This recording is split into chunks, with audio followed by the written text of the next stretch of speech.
Olá, meus amigos, muito bom dia. Que Deus abençoe a vida de vocês. Vocês que têm sede, fome de justiça, que o Espírito Santo venha abrir o entendimento de cada um, para que cada um venha perfeitamente entender qual é o projeto, o plano, a vontade de Deus para a sua vida. Bem, dá licença, deixa eu tirar aqui os indigestos. Muito bem. Agora sim, então eu queria hoje falar sobre um assunto que verdadeiramente vai ajudar as pessoas que estão lutando com unhas e dentes para manter-se na fé. Manter-se na fé. Porque é sabido que muita gente começa bem, mas com o decorrer dos dias, dos meses, dos anos, muitas pessoas vão esfriando, vão desanimando da fé, porque não veem os resultados que queriam ver, porque queriam do seu jeito, queria o resultado, queria a resposta de Deus do seu próprio jeito. E aí fica difícil, porque quando nós aceitamos o Senhor Jesus como nosso Senhor, quer dizer, Ele é o dono da nossa vida, da nossa alma, do nosso ser, do nosso corpo, da nossa mente. Tornamos-nos o templo, morada do Espírito Santo. Então nós devemos obediência a Ele de forma incondicional. Então o que vier para nós é lucro. Talvez você esteja assim, poxa, bispo, eu esperava mais. Minha filha, deixa eu falar para você uma coisa. Quando a gente vive numa fé emotiva, a gente quer respostas rápidas. A gente tem problemas e quer resolvê-los imediatamente. Mas quando a gente vive na fé, a fé inteligente, a gente sabe esperar o momento certo das respostas. Imagine se Deus fosse julgar a humanidade hoje, né, pelo que ela tem feito, pelo desprezo, pelo descaso, pela ignomínia que ela tem cometido contra ele. Deus seria, digamos assim, no mínimo, ele teria toda a razão de fazê-lo, mas ele tem paciência para esperar o dia certo. Eu gostaria que ele viesse agora, nesse momento. Se ele viesse, seria uma glória.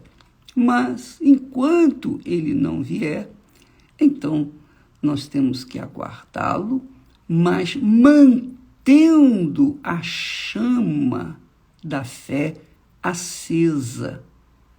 Porque se essa chama da fé se apagar, ficamos nas trevas.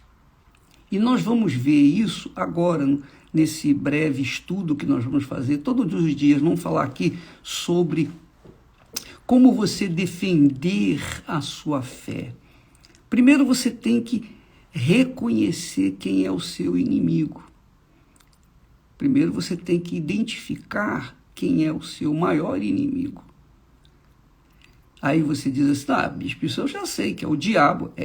O diabo, não tenho dúvida que ele é o inimigo de todos nós. Mas existe um inimigo que nós temos que estar vigilantes 24 horas por dia para não sermos contaminados ou derrotados por esse inimigo. E é isso que nós queremos falar. Esse inimigo. O inimigo que não está do lado de fora. O inimigo que sopra na nossa mente pensamentos, ideias e sugestões absurdas que aparentemente são perfeitas para tirar a gente do sufoco ou dos sufocos que nós enfrentamos a cada dia. É verdade. Você lembra que Paulo disse, diante das revelações gloriosas que ele teve, então foi permitido que um espinho, mensageiro de Satanás, fosse cravado na sua carne e como se fora esbofeteado pelo diabo. Por quê? Se o homem tinha recebido tantas revelações gloriosas, era de Deus mesmo, esse homem era de Deus, puríssimo, mas por que estava sendo sofrido, estava sendo atingido por uma seta demoníaca? Por causa das revelações que Deus lhe havia dado. E para que ele não se ensoberbecesse, para que ele não ficasse orgulhoso, vaidoso, prepotente. Então Deus permitiu esse, digamos, espinho viesse lhe atingir a carne. E quando ele clamou 3 vezes, Deus falou, não, a minha graça te basta, suficiente, pronto. Não tirou o espinho, deixou o espinho lá, para que ele, Paulo, não viesse assim ensoberbecer. Bem, qual é esse inimigo que nós estamos falando? Inimigo que ataca 24 horas por dia. Pela noite, nas madrugadas, durante o dia, todo o tempo. Ele está tentando entrar, alcançar, achar uma brecha para nos atingir. Que, aliás, é a arma mais letal, mais poderosa que o diabo tem para atacar aqueles que vivem pela fé ou estão tentando viver pela fé. Qual é? Chama-se dúvida. A dúvida vem para todos, não é?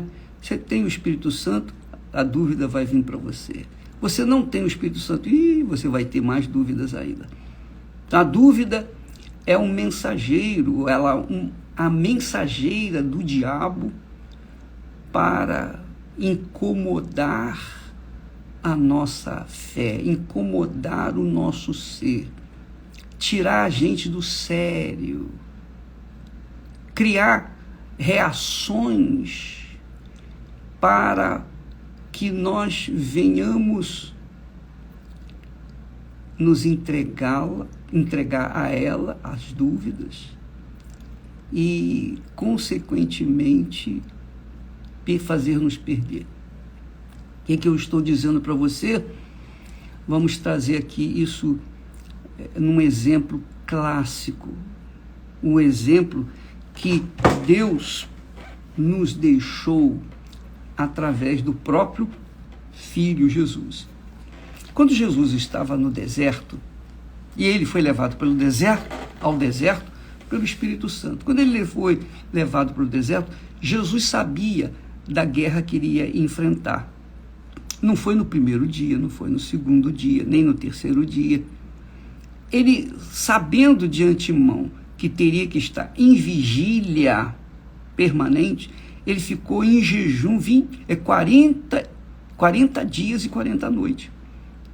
Veja só, ele ficou em jejum, para que ele não se esquecesse da grande guerra que ele iria enfrentar. Então ele se manteve atento. Quando a gente faz jejum, você que faz jejum, pode verificar, quando a gente faz o jejum de comida, e especialmente no deserto, a gente não tem como se distrair, é ou não é? A gente não tem como abrir mão da guarda, né? A gente está sempre vigiando, Porque a fome vai batendo, a fome vai crescendo, a fome vai aumentando. A carne, o físico, o nosso lado emocional vai se rendendo àquela fome, aquele desejo de comer. Mas quando a pessoa tem uma fé solidificada, inteligente, ela sabe que vai vir guerra na frente, mais dias, menos dias, então ela se mantém em jejum para estar preparada para enfrentar o diabo. Que foi o que ele fez, Jesus fez. Em jejum, ele não tinha como desguarnecer da sua fé. Então, no momento certo, 40 dias, 40 noites, quando ele estava no maior calor do jejum, na maior fome, foi aí que o diabo apareceu para ele. Que é o que acontece normalmente. O diabo aparece em forma de dúvidas.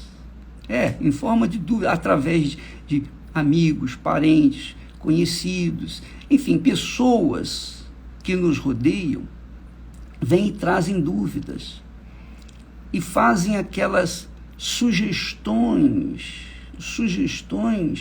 que vêm realmente, que aparentemente parecem boas ideias, excelentes ideias, para a gente sair daquela situação, ou melhor, abandonar a fome, deixar, satisfazer a necessidade do corpo. Só que é aí que mora o grande perigo, que você tem que estar atento. Veja só, por exemplo, no caso de muitas pessoas, muitos jovens, e não só jovens, mas mulheres que estão sozinhas, homens estão sozinhos, né? Estão sem ninguém, e quando olham assim e veem outros casais, ficam assim pensando, puxa, eu podia ter o meu namorado, ou a minha namorada, ou o meu marido, a minha esposa. Então vem aqueles pensamentos, puxa, aquela pessoa ali é tão feliz, olha só, ela ri, ela fica alegre, enfim, e eu estou aqui nessa solidão. Não é apenas um exemplo. Aí vem o diabo e sopra, poxa, mas você também tem direito de viver a vida, poxa, outros vivem, poxa, olha só, você é de Deus, você não é de Deus? Eu sou. Você não tem o Espírito Santo? Tem. Então, qual o problema você arranjar uma moça, uma pessoa, um rapaz? Qual o problema você entrar num relacionamento com uma outra pessoa do seu mesmo tipo, do tipo que você quer? Qual o problema? Nas igrejas as igrejas estão cheias de moças e rapazes e pessoas que estão buscando justamente uma pessoa como você. Por que você não começa um relacionamento assim com essa criatura? Você sabe, quer dizer, o diabo, quando vê a gente no sufoco, ele traz a solução, uma ideia, ele oferece uma solução rápida para que nós venhamos imediatamente colocar em prática o conselho dele, que foi o que ele fez com Jesus. Na hora do maior sufoco, da fome, ele apareceu. Por que ele não apareceu antes? Porque Jesus não estava com tanta fome. Mas agora, ele viu o jejum de Jesus, 40 dias, 40 noites, e ele esperou pacientemente para atacar o Senhor Jesus, no momento cruciante. E naquele momento, ele disse, se és, olha só, se és filho de Deus. Ora, o diabo sabia que ele era o filho de Deus, que Jesus era o filho de Deus. E Jesus também sabia que era filho de Deus, claro. Mas o diabo trouxe uma dúvida, apenas uma duvidazinha. Se és filho de Deus, Veja como o diabo é sutil. Ele traz uma arma letal chamada dúvida para levar as pessoas a pensarem e aceitarem a sugestão dele, que é uma sugestão de fácil prática, né? Arranja um rapaz, uma moça, você não vai ficar sozinha, não vai ficar sozinho. Só que o diabo já preparou uma outra pessoa que vai enviar, essa pessoa vai ser enviada pelo próprio Satanás, uma filha dele, um filho dele, justamente para você aceitar aquela sugestão que lhe deu, que você não acha. Ele não aparece como o diabo para você.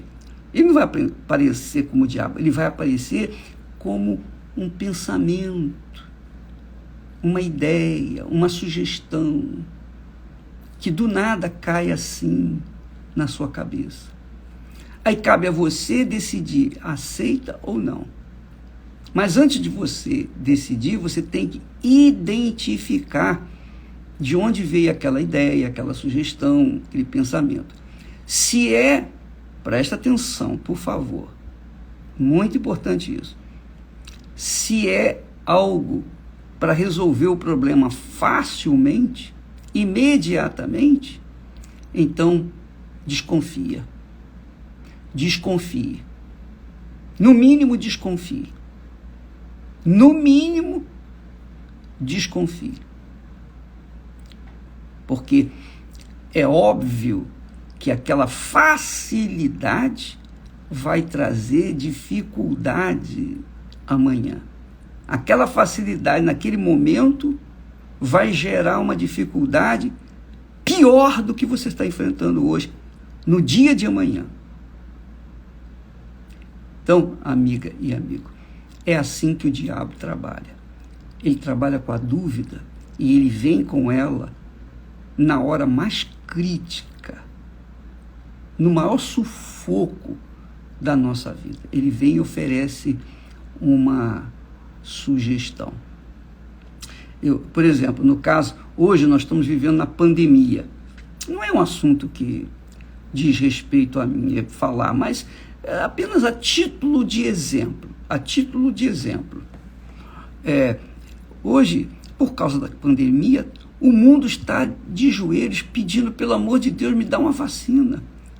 Então, as pessoas estão se entregando a qualquer vacina para se sentirem assim protegidas, não é verdade? Muito bem.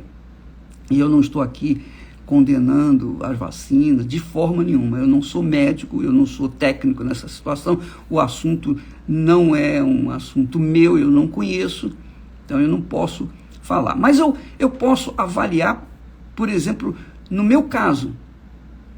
Muitas pessoas dizem, bispo, o senhor já tomou a vacina? O senhor vai tomar a vacina? Bem, eu estou examinando. Você sabe que o diabo trabalha assim, ele arranja dificuldade para vender facilidade. Ele arranja dificuldade para vender facilidade. O diabo sempre vem com a facilidade. Então, eu vejo uma grande campanha de alguns políticos com respeito a pessoa tomar mesmo a vacina. Por outro lado, eu vejo outros tantos políticos que dizem, olha, a vacina é uma vacina experimental. Porque quando você vai tomar a vacina, você tem que assinar um termo dizendo assim, eu me responsabilizo por esse tratamento. Não coloque nenhuma responsabilidade sobre a farmacêutica que fez aquela vacina se der alguma coisa errada. Isso aqui, esse remédio, essa vacina, é algo experimental. Quando essa vacina experimental, quer dizer, quando uma coisa é experimental, é uma experiência. Se der certo, amém. Mas se não der certo, quem vai sofrer as consequências é quem tomou a vacina, não é verdade? Muito bem. Então, da boca da farmacêutica sai a palavra experimentar. Isso aqui é uma experiência. Aí quando chega na boca dos políticos, os políticos querendo se livrar da responsabilidade, aqueles políticos que estão fazendo toda a força para que a vacina seja tomada, eles dizem assim: olha, a vacina é algo emergencial. Veja que o produtor da vacina diz que a vacina é experimental. Já os políticos dizem a vacina é é emergencial. Quer dizer, na situação de calamidade que nós estamos vivendo, vamos tentar, vamos vacinar todo mundo. É uma situação de emergência. Sabe aquela história? Eu não tenho nada para caçar, eu não tenho um cão para caçar. Então vou levar o gato mesmo. Então a pessoa leva o gato porque não tem um cão. Mas o gato serve para caçar? Essa é a pergunta. Aí eles promovem a vacinação. Ora, quando a gente começa a pensar nesses elementos que eles mesmos nos dão essas informações, porque o produtor da vacina diz que a vacina é experimental. O político que tem interesse em vender a vacina, em levar a vacina adiante, ele diz que é emergencial, a situação é emergencial. Mas quem vai tomar a vacina, minha amiga, esse é que vai pagar o pato. Se a vacina realmente funcionar, então o experimento deu certo e valeu a pena vacinar. Mas se a vacina não deu certo e a pessoa sofrer as suas consequências, ninguém vai pagar o pato, a não ser o paciente que tomou a vacina. Então, diante dessa situação, eu fico aguardando. Além do que, eu já estou vendo aí os artistas se movimentando, vários setores da sociedade estão se movimentando para fazer uma propaganda para todo mundo tomar a vacina. Propaganda de vacina, de uma coisa experimental, emergencial. Para que propaganda? Não há necessidade de propaganda. Se é uma situação de emergência, se é uma experiência, para que propaganda? Não precisaria propaganda, porque o povo que está sofrendo com o coronavírus, a pessoa que está em risco, ela fica assustada, apavorada. Então ela fica sujeito a qualquer coisa. Me dá isso aí, essa solução. Estão dizendo que é experimental. Eu não quero saber se é experimental, se é emergencial. Eu quero tomar a vacina logo de uma vez. Facilidade. É assim, minha amiga, meu amigo, que o diabo trabalha. Ele vê a pessoa numa situação de sufoco, no canto, sabe? A barata no canto da parede, naquele cantinho da parede. Não tem outra saída senão aceitar as imposições diante das circunstâncias hoje na sociedade, no mundo inteiro. Então, eu estou falando isso para que você entenda com perfeição como que o mal trabalha. O mal aproveita o mal para trazer um mal pior, que é uma coisa boa, aparentemente boa, sugestiva, uma boa ideia, como foi o caso de Jesus e o diabo, dessa conversa. O diabo disse: por que você não transforma essas pedras em pães? Pronto, come. Poxa, já pensou? Você, um pãozinho quente, bem gostoso, crocante. Poxa, faz aí um pão. Quer dizer, o diabo trouxe uma facilidade, uma ideia que iria satisfazer plenamente o corpo físico e em satisfazer a necessidade de Jesus. Só que, de onde veio aquela facilidade? Qual é a fonte da facilidade? Aquela fonte é do inferno. Porque se ele apresenta algo fácil para você aceitar e agir, então você caiu no conto do vigário, você caiu no conto do diabo. Você vai sofrer as consequências. E Jesus sabia disso. E então o que ele fez? Jesus se refugiou na palavra de Deus. Bom, eu estou com fome, realmente eu estou com fome, meu Deus. Eu estou aqui, meu estômago está vazio, quase que colando. As paredes do meu estômago estão quase que colando uma na outra. Mas Jesus então correu para o abrigo de Deus. Qual é o abrigo de Deus? Que nós falamos já há algumas semanas? A palavra dele. Porque a palavra de Deus diz, nem só de pão o homem viverá, mas de toda a palavra que procede da boca de Deus.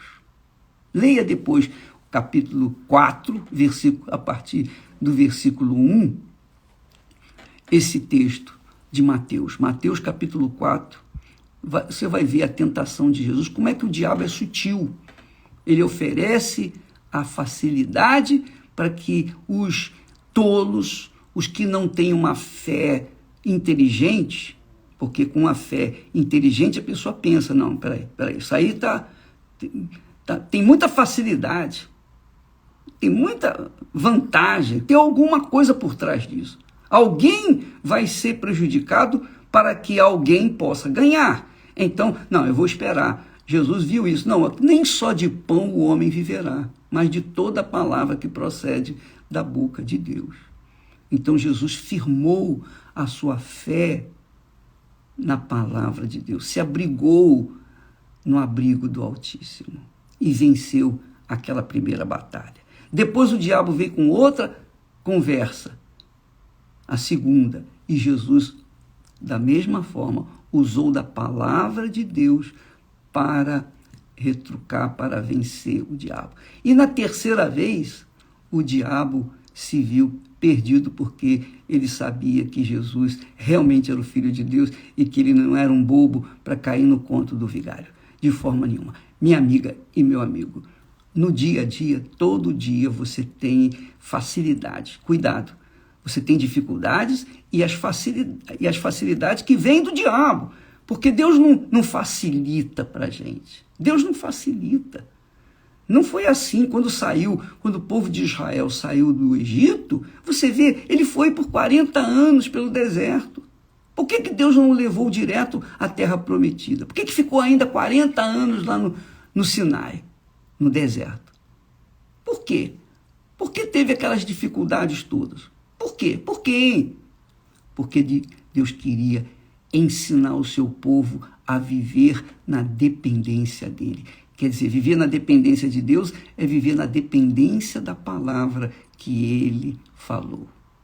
Essa é a fé inteligente. A fé emotiva é aquela fé assim, você está passando um problema grave, então vem alguém e oferece uma facilidade. E você entra naquela facilidade, você quer resolver o problema, naquela emoção, naquele sufoco, naquele desespero, você se entrega à facilidade. Aí depois vem a cobrança. E você vai ter que pagar caro por isso. Então, amanhã nós vamos falar mais a esse respeito, tá bom? Com respeito à vacina, eu disse e digo, eu não tomei a vacina, embora esteja na idade de risco, 76 anos, você pode imaginar. E a Esté com 71, nós estamos numa idade de risco, mas nós não vamos nos apressar. Não custa nada esperar, aguardar os experimentos, aguardar passar essa situação para que então, diante dos fatos, dos estudos mais profundos, mais aprofundados, com as experiências dos outros, a experiência dos outros, não é a experiência minha. Então a gente vai avaliar direitinho e pesar se vamos ou não tomar a vacina. Tá bom? Deus abençoe em nome do Senhor Jesus. Amém.